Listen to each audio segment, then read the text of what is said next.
All right. Looks like we're on the air. Hello, I'm Eppy. With me today is Andy Berdan. I Yep. can't remember. Oh, nailed it. Why don't you tell us a little bit about yourself, Andy? Yeah, I'm Andy Berdan. I'm a career video game developer and a more recently tabletop game developer, but I like to do all sorts of crazy things, which is kind of why I'm here now. Yeah. So Andy has agreed to teach me. This is part of my Person Teaches Eppy About Thing series. This is the third one. And Andy has agreed to teach Eppy about contact juggling. And I had to go and buy a contact juggling ball. They had a different name for this. They knew it as the contact juggling, but they also knew it as Twilight something. I don't know why, but anyways, I got this. It'll be an interesting attempt. I'm not a tremendously physical guy. I've reached an age where I have to do some working out, but beyond that, most of my physical is typing or rolling dice, sometimes using a Jenga tower. Fair enough. For myself, I like to keep reasonably active. That's gone off the rails a little bit lately. Probably the last big thing I did was 7 years ago. I did 170 something kilometer bike race. Ooh, wow. Okay. It was a long day. But I also had similar expectations with this. A friend of mine was talking about contact juggling. I'm like, what's that? How is that different from regular juggling? And so he explained the whole story, and I'm like, that sounds like fun. So I started with a lacrosse ball, which is about this size, a little bit lighter, very bouncy. So one of the recommendations that I said to you was make sure you have a nice soft surface. I am literally sitting cross-legged on my bed right now because I have been out of practice for some time. So I'm going to be dropping things all over the place. But hey, we're learning. One of the things that I really like about contact juggling is that it is particularly good at teaching one to recover from mistakes.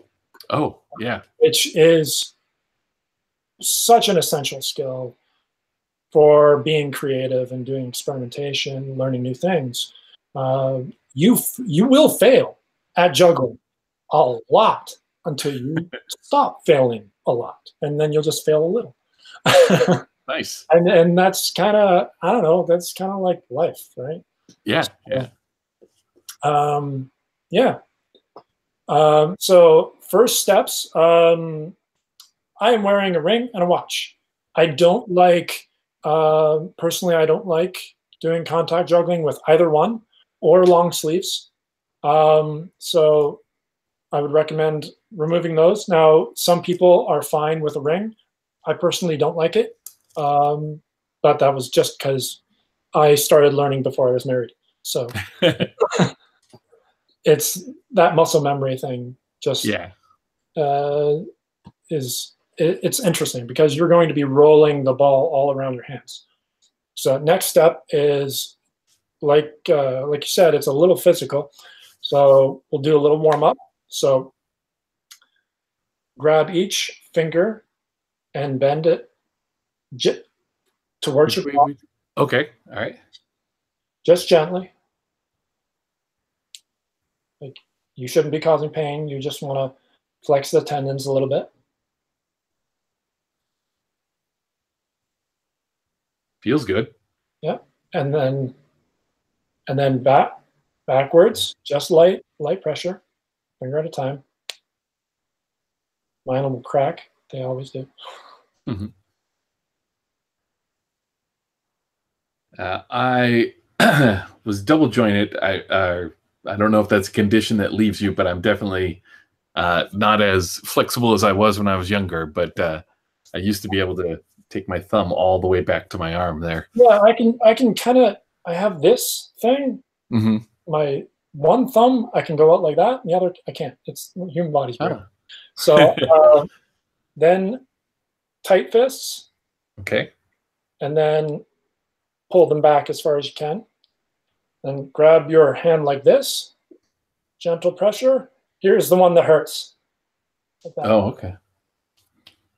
Hand straight, press back. This one. Do it on the other hand. Like that. And then shake it out. Now you're going to be doing a little bit of forearm stuff. So just roll those around. And then the other. Yeah. Nice. Should feel nice and limber at least. Yeah. I'm Spider-Man. So start with your practice ball. So here's I'll show you the basic moves. First, you take your hand and you take your middle finger and pull it down a little bit like that. So just like that. That's your balance point. I should be doing this with my dominant hand, right? Like this doesn't matter. We're going to do both hands. Transfer from one hand to the other. So this is where your natural balance is. Okay. So you want to throw that up in the air and catch it.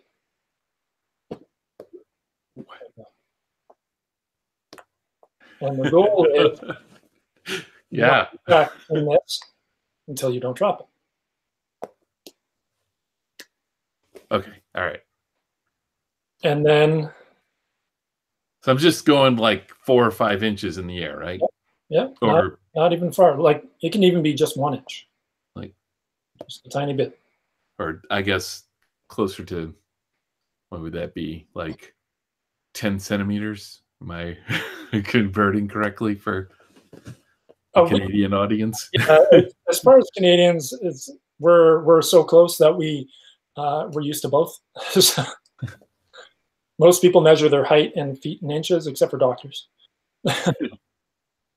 But interestingly enough, building materials are always in board feet. Oh, because a lot of it comes from right. Yeah. So practice that for a bit, and then the next step is to take it and throw it over here and then catch it like this. Okay, so I'm going to flip my hand the other way. Yeah. Like you throw it, catch it, and then back. Oh. All right. Yeah. There you go. So you just keep practicing that, throwing back and forth. And then gradually, what you're doing is as you throw, I'm going to hold it with my other hand. Yeah. You can see in slow motion, as you throw it, instead of just throwing it and then catching it, as you throw it, you have your hand follow it. Oh, okay. And then come under. So you're still throwing it. It's just your hand is moving along with it. Okay. All right. So there should be no pressure on your hand as it travels through the air, but your hand should be so close that it looks like it is controlling it somehow impossibly. But what you're actually doing is you're throwing it. It's a trick. A little bit, yeah. So eventually you get this sort of motion. Wow, that's that's harder than it. Yes, it takes some work. I have a feeling that our viewers are going to see my butt a few times here. So one thing I like to do is actually stand. Okay. So I have the bed surface right here at waist height, or so whatever bed height is, and then it's not, the ball isn't going to fall too much further. But I learned standing up.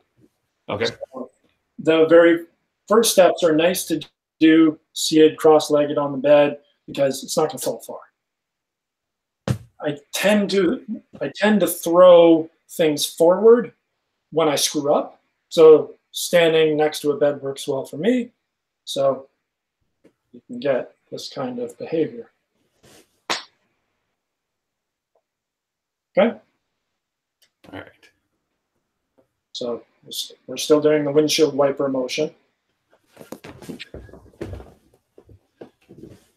Presumably, I should also be practicing going back, right? So if I can. Yes. And we've only been doing the one arm. You also have to do it with the other arm. Exact same motion. So let's try that now. Okay. You may notice that it's harder. Yeah. Than it usually is. My form is terrible.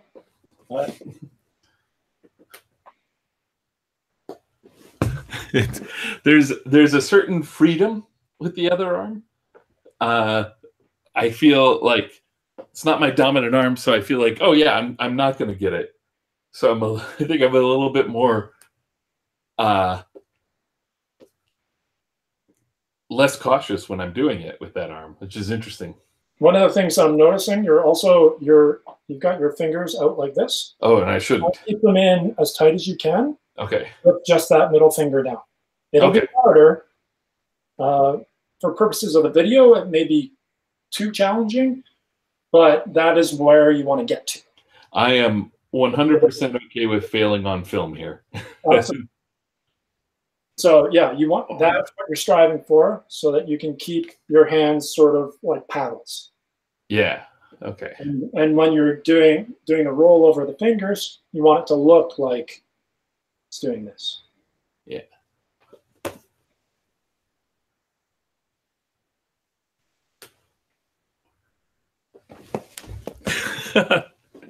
If this video cuts out suddenly, it's because I've thrown the ball at the laptop. Yeah, I think it should be pretty obvious when that happens. I'm considering that too. I'm gonna go back to the other hand real quick here and see.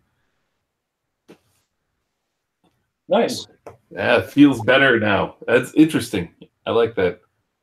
But yeah, I find I'm using my pinky a lot to just hold it on. And yeah, so. Try and avoid that. It's a little bit of a crutch, but it's a bad habit to get used to. Am I trying to like basically just have it sit like that? Is that the okay? Yeah. Now, as you get more used to it, so I keep generally my fingers are only like that, so very little. Oh, okay. Very little of a curve. You don't need to be exaggerated like this. Just a little bit like that is all you need. Okay, that may in fact be easier. I think I'm overcompensating. Whoa. Well, I'm not graceful. Oh. That merely takes time. All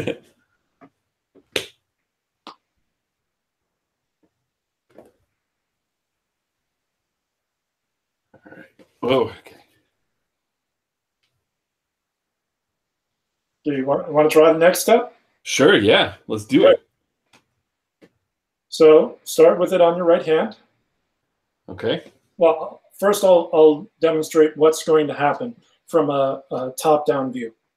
So the ball is going to be like this. I'm just going to hold it like this so you can see.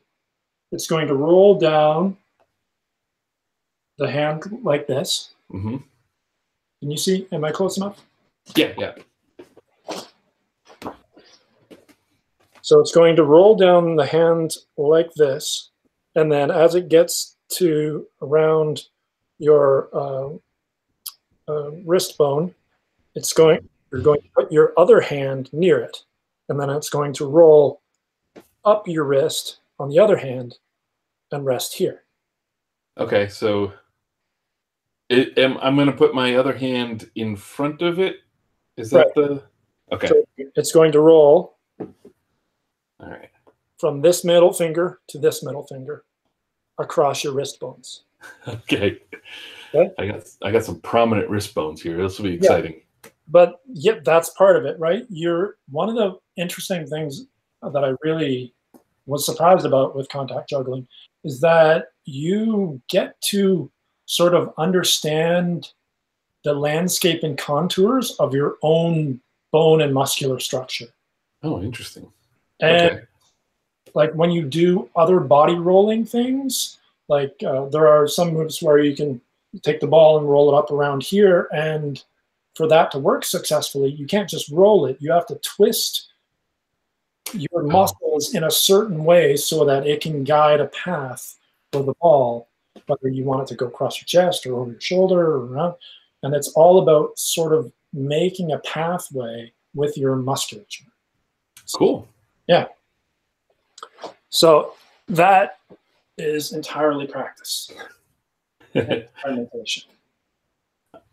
So yeah, just don't try and catch it. Just let it fall.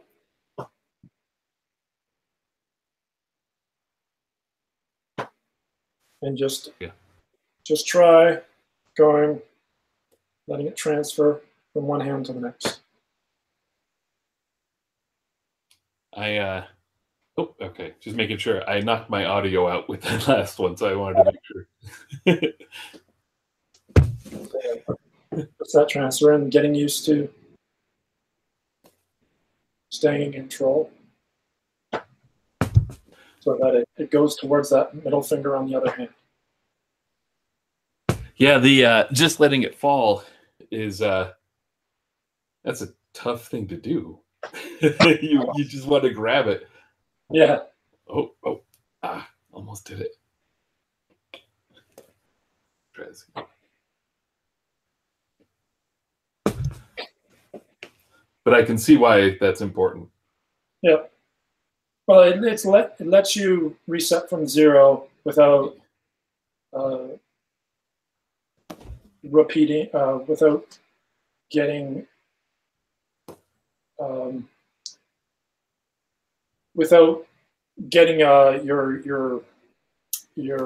your arms in a different position. So right. it's more you've got a closer loop towards repetition.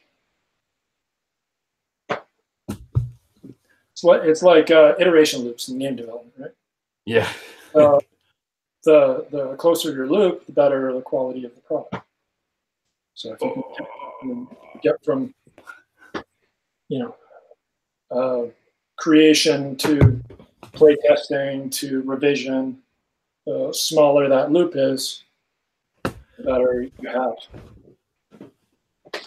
And it's the same principle.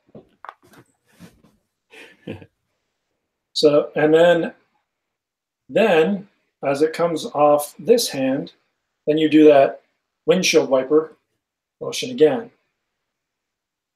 Oh, okay. So you do the wrist transfer. As it goes off that, then you do the windshield wiper.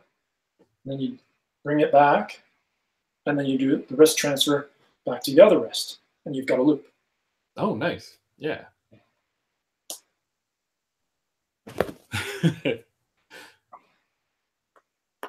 Oh, yeah, and also palm transfer.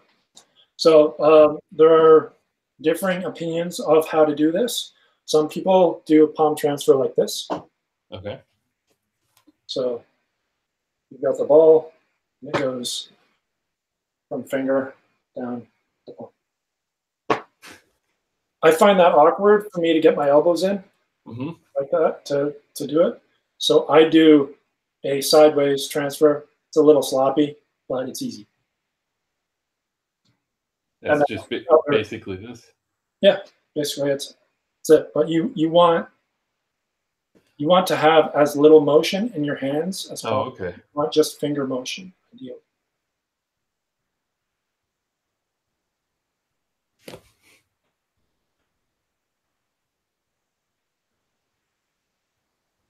Okay. So then you've got, those are all the pieces that we need. So, okay.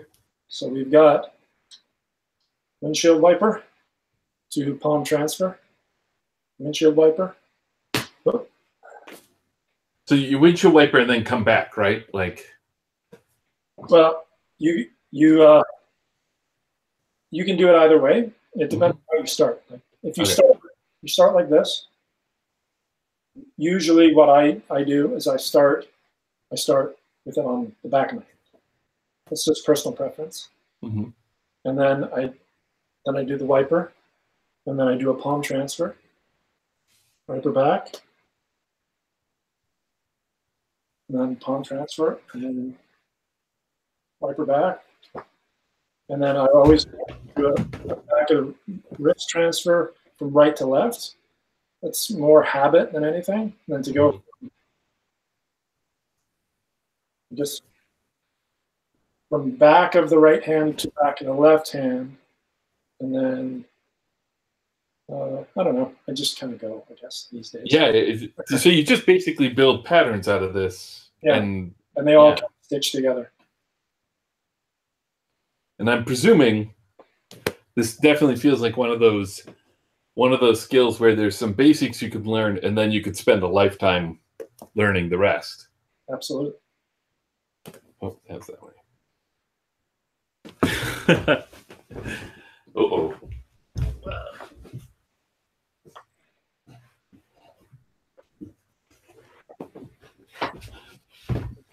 I'm not on a bed. I have before me a rather large beanbag chair. But when it gets off the beanbag chair, there is furniture for it to hide under, which is why I disappear every so often.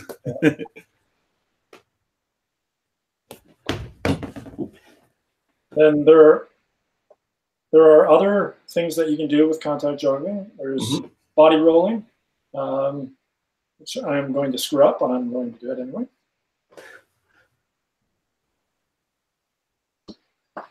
Oh.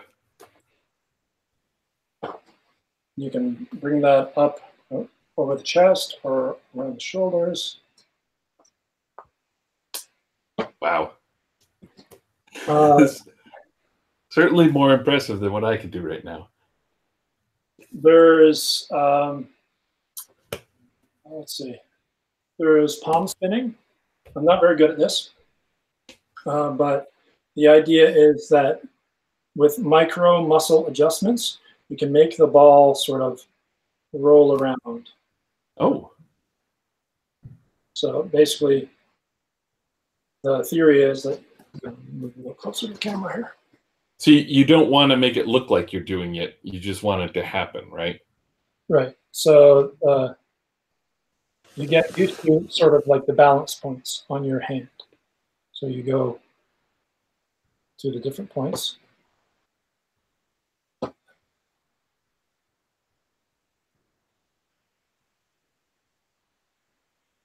And then you just get used to making those little motions. And then eventually you get to a point where you can move it around your hand. And then you get to the point that instead of, when you move it around your hand smoothly, you then move your hand in reverse. So you try and keep this visual where it is, and your hand moves around under it. Oh, God. Okay. But actually, what's happening is you're moving it around your hand, and then you're counter moving your hand so that it stays relatively stable to the rest of your body. So it looks really basically like you're spinning the ball, and it's staying in place. Staying in place. That's called palm spinning. More generally, it's called isolation. So you'll have, that works really well with a crystal. So you can have like isolation moves where you do moves where it goes up, and then you do things. You're just like moving around it. Yeah, you're moving it, but it looks like you're just moving around it, right? Right, exactly. So I'm cool. I'm relatively new at that stuff. I mostly just like the more dynamic stuff, personally. But, and there are other things. Now, this is even a little bit of a large ball for that. This is a 70-something millimeter ball. There are 64 millimeter ones that what you typically do is get a stack of them and have like a pyramid. So 3 of them and then one on top, and then you can spin them all in your hand. Oh, okay. And that's what Michael Motion did in the Labyrinth movie.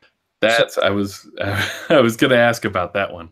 Right. What they did in that movie is that he sort of pioneered the art, or at least he was an early person. I don't really recall the history now, but in that movie they want him to do this effect.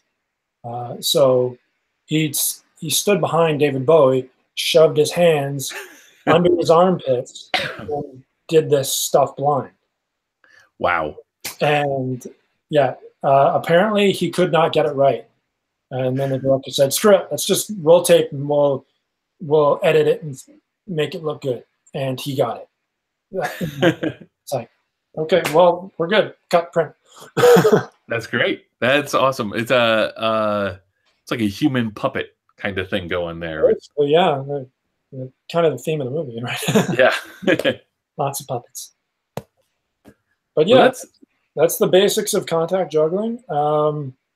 It's a lot more, I find it a lot more relaxing than regular juggling. And like, less things flying at your face or around your head. Yeah. I presume. Yeah. But, it's probably because I just haven't put in the time to do throw juggling.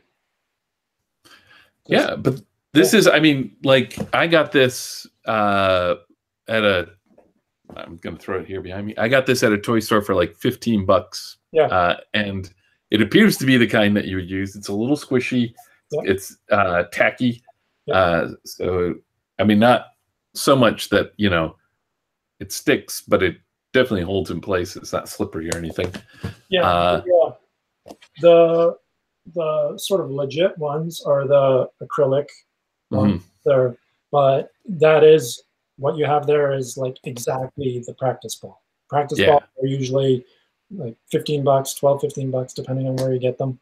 Like I said before we started the show, this is my original practice ball. It's beat to hell because I practiced while walking to work, walking down the sidewalk. Totally threw it into traffic a couple of times. It got run over by a car. Not exactly the smartest thing. No. Running into traffic after it, but it didn't cause any accidents. That's good. That's good news. Yeah, it seems like it's an easy thing to like. I mean, it's not easy. Obviously, I'm struggling with it, but I already this soon can feel where I might be able to. You know the next steps. And that's the sort of basis of things, and there are many other tricks. Now it's fairly popular on YouTube and online and stuff, so you can get tutorials for how to do various moves and things like that. Generally speaking, there is sort of a taxonomy for describing how to do the tricks. It's not super useful these days. It was more useful for when video stuff was not right. Where you'd have to write it down and share it that way, right? Right. Yeah. But now with YouTube and online video and stuff, it's much easier to just set up camera, show how to do it, put it in slow motion. There you go. End of story. Whereas before having it's like Rubik's cubes, right? There's this whole elaborate notation system on how to solve a Rubik's cube, and it's useful when discussing it, but you can certainly just show it, and it's easier for a layperson to follow, so to speak. Yeah. Cool. But yeah. One other thing, there's also stalls, which are fun. So I'm not. Hold on. Mine got away from me. I'm going to grab it real quick for this next one.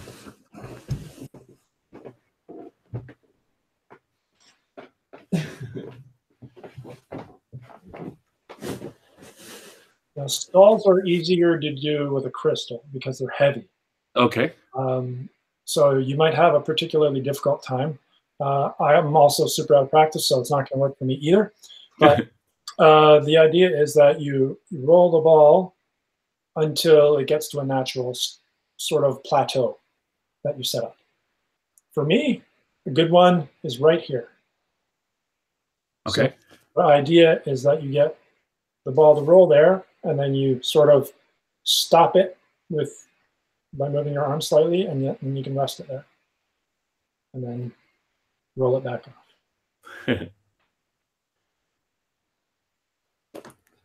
Yeah, I'm gonna have to work on actually getting it there. And getting it there without it going flying off the end or bouncing off your bicep, that's a challenge. And that one particularly, I find that that and body rolls, I find that you particularly learn a lot about your musculature and like the way your arms need to twist in order to preserve momentum, create momentum, or reduce momentum in the case of stalls. Another good stopping point is here. However, it looks great to the performer, but not to the audience. Oh, right. Right? So like you can do the whole, you have an orange and you bounce it off your bicep. Like it's funny, but you're putting your hand right in the way of the audience. So I do that from time to time just for fun, but it's not right. It's not if you perform. Well, that's the thing that I was noticing while we were doing this here, because I was laughing at myself, and that would cause the Google Hangout to put me in focus, and then I could see what the audience, what you were seeing, what you generally want the ball to stay forward. You can sometimes save it if it goes to the back with your by bouncing off your chest. Like if you're losing control and it goes to the back, but it's generally not as good because you can see how much my hand is blocking the view of the ball. And if I had a crystal, like it's gone. Yeah. So that's why the wrist transfer is nice, because it goes from the background and to the foreground. Ooh. I'm gonna just edit together all of these so it looks like one complete. There you go. Yeah, stitch it together. Yes. Ooh, I gotta grab it. Well, that's very cool. Yeah. Is there anything else that, as a beginner, I should know or look out for? It's really just practice and trying to watch your form, like keep your fingers together, trying to be as smooth as possible. Try not to throw the ball. You want to roll it. That's easier to do with a heavier ball. Yeah. The practice balls are larger, so they roll smoothly, but they're not as heavy as an acrylic. The acrylics are pretty tough. They can stand up to a lot of abuse. However, they can chip. Okay. Like I've thrown this one all around, bounced it off desks. It's more prone to break other things rather than itself. I have broken a keyboard with it. That was the question I was going to ask about them, is because as you can see, I am probably likely to break something with this at some point. The plastic ones, I've never broken anything with them. Okay. You can look into one of these ones where it's filled with silicone fluid, which makes it move a little weird. But it's super squishy. So it does weird things with momentum. It also smells kind of fun. Now, do the weird things that do, is that just mainly to add another level of challenge for you, or are there things that you can do with it that you wouldn't be able to do with the other? Honestly, I was ordering a bunch of them, and it was one of those, if you order just a little bit more, you get free shipping. So, right. I'm like, why not? Yeah. Sometimes they make everything cheaper for you just by grabbing that extra one. Yeah. But yeah, there are some specialty places that sell these specifically for contact juggling. There are some um, uh, shops where you can get these crystals. Like, sometimes you see them at like home decoration places, but Oh yeah. I'm not sure what they're made out of. They might be glass, in which case I wouldn't want to. Mhm. I would look for seams if you wanted to look for that, because seams are going to screw everything up. One good knock and it'll split in two. Easy. Oh right. So also you'd be able to see it rotate, which kind of ruins the visual effect. So this is absolutely seamless and perfectly round. It's real nice. One other thing, if you practice outside, which I used to do with these, keep them moving or put them in a bag, because they act like magnifying glasses. And I burned a hole. Oh. So I just set it. I took off my shoes and just set it in my shoe so it wouldn't roll away. And it focused the sun on the sole of my shoe and burned it, which I was not expecting from 20 minutes outside. But Yeah. that happened. That's good. That's a good safety bit. Yes. So get a bag. This is just Yeah. a bag, I think, but it's my contact juggling bag. Have you been able to use these skills with things other than like balls or things like that? I mean, I guess it needs to roll, but yeah. Every once in a while, I'll pick up an orange and do it. Oh right, yeah, that makes sense. Roll it around, but generally, you can do similar things with soccer balls, basketballs, that stuff, but it doesn't transfer super well except for the bigger body rolling motions. Right. Like flipping a basketball back and forth on your palm, it's a little large. But yeah, you transferred it beyond that. Cool. This is about exactly the size of the grapefruits I get, so that's a good one there. It's it makes for an extra option when you're choosing your produce. You can then test them out and decide. Bananas not so good. No. Except for throwing. You can throw those. Oh wow, that feels really good when it actually works. Yeah, it is satisfying. That's great. Well, thank you very much. No problem. This is good. This is a shorter person teaches Eppy about thing, which I think probably is how you should do YouTube videos. I think I've gone a little bit long the past few times, but they've all been interesting topics. And usually the way I end this is that I have folks tell people where they can reach them online if they want to be reachable. Sure. So if you want to do that, yeah. Yeah, so I'm reachable I'm most active probably on Twitter, so at Andy Berdan. But you can check out my game development stuff at berdandy.com, my other stuff at berdan.ca. I'm a Canadian. The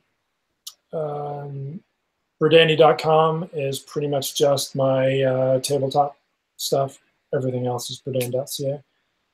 I share that with my wife, though. The last name, so it's got all of us.